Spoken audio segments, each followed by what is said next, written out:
கிழக்கு மாகாண தமிழ் இலக்கிய விழா மட்டக்களப்பில் நேற்று ஆரம்பமானது.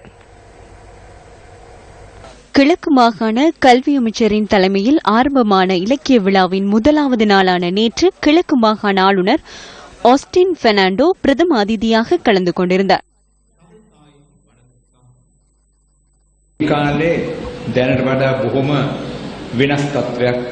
அன்றைய நாட்கள் இன்றைய காலத்தை விட மிகவும் வித்தியாசமானது. யுத்தத்தால் பாரியளவு நஷ்டங்கள் ஏற்பட்டாலும் ஒரு விடயம் இன்னும் மாறாமல் அவ்விதமே இருப்பதை காண்கின்றேன்.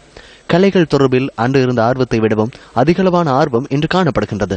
அன்று இங்கிருந்த PT அரசரத்னம் அவர்களது வீட்டில் பஜன் பாடுவார்கள், அதை கேட்பதுண்டு.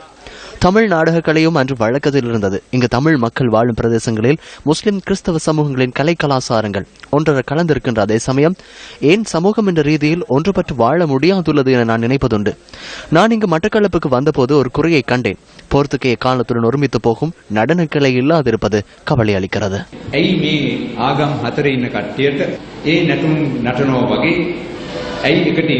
இதன்போது மூவினங்களின் பாரம்பரிய கலாசாரங்களை பிரதிபலிக்கும் வகையில் கலாசார பேரணி நடைபெற்றது.